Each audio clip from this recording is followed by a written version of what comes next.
Selected views of Union Square, then and now. Meet Jack. Is the best photograph ever taken of Union Square in 1939 on May Day. Yeah.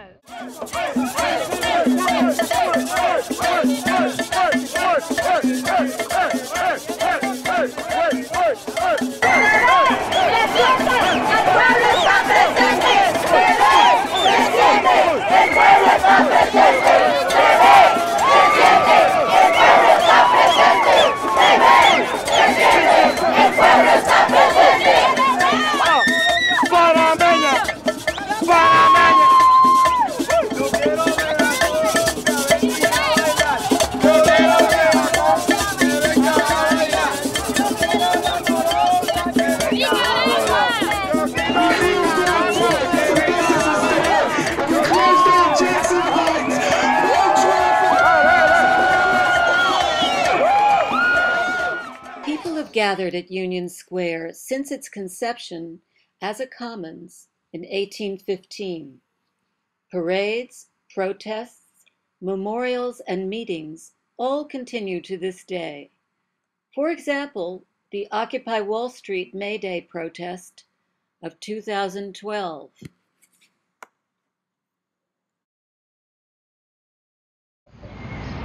With something like, I don't know, 100,000 people.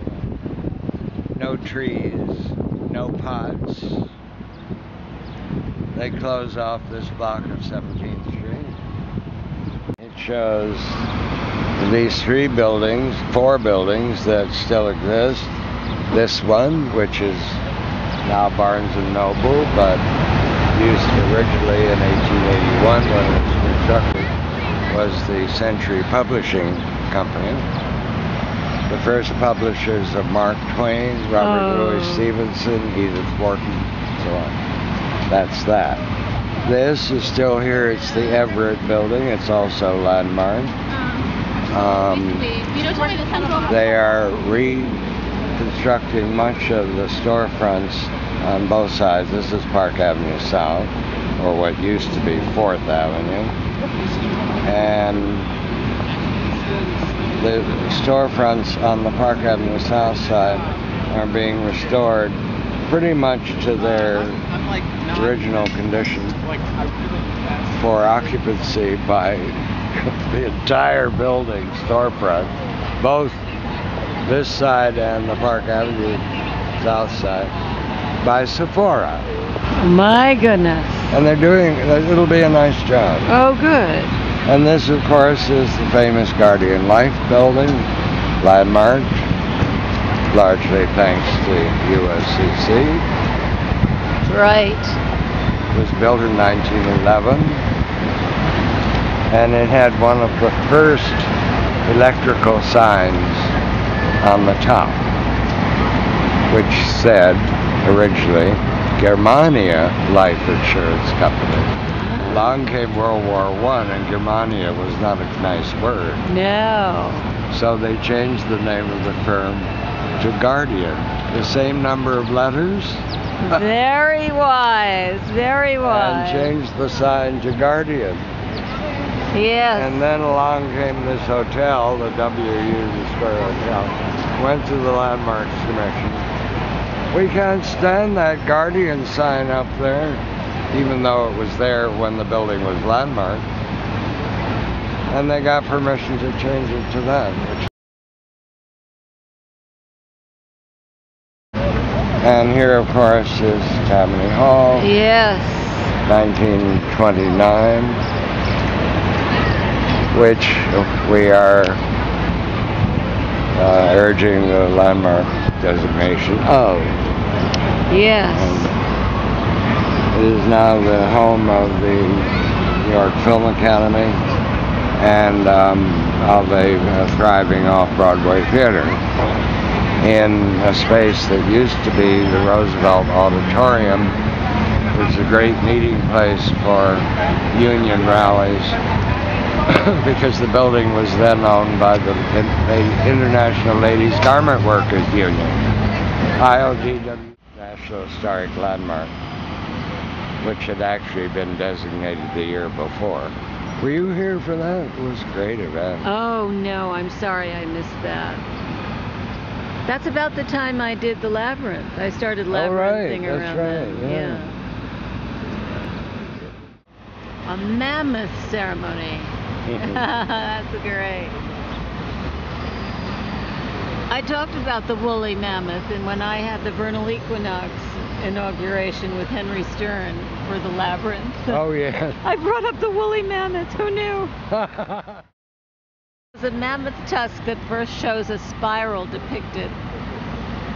You know, human intervention on bone. Right. They disappear too soon. Like every time the sun becomes the moon.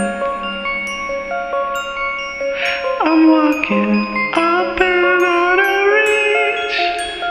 Oh, waves crashing all around my feet.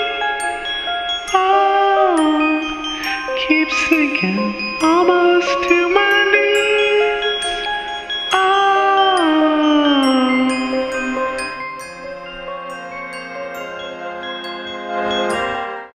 One of our labyrinths, 3 paintings on the north end, appeared on the front page of the New York Times above the fold in 2006. Now we're fighting to save the pavilion, formerly known as the Women and Children's Pavilion, for community use. It has served the public as a bandstand, a reviewing stand, a speaker's rostrum, and as a play space for children.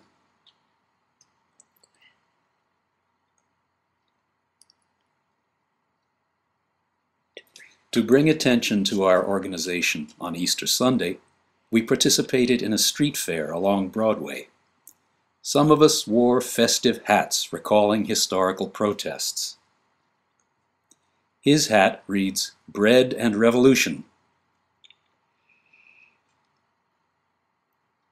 Hers recalls the corrupt politician Boss Tweed of Tammany Hall. Our brochure decorated some of our hats. Yeah, that's a little delicate. Here's Boss Tweed again. Feel comfortable in that hat to walk around with me? Oh, good. See, Andy, she's comfortable. Andy, she's comfortable. While meeting the public, we were photographed. Absolutely. A picture. Yeah, exactly. Thank you. We distributed our brochure. And we directed people to our booth on 17th Street. There, they learned of our mission to offer programming. We asked them, as we ask you today, to let us know what kinds of activities you would like to participate in, be they educational, creative, or charitable. Let us remember those who have come to Union Square before us. Now we too must claim our rights to open space and freedom of speech.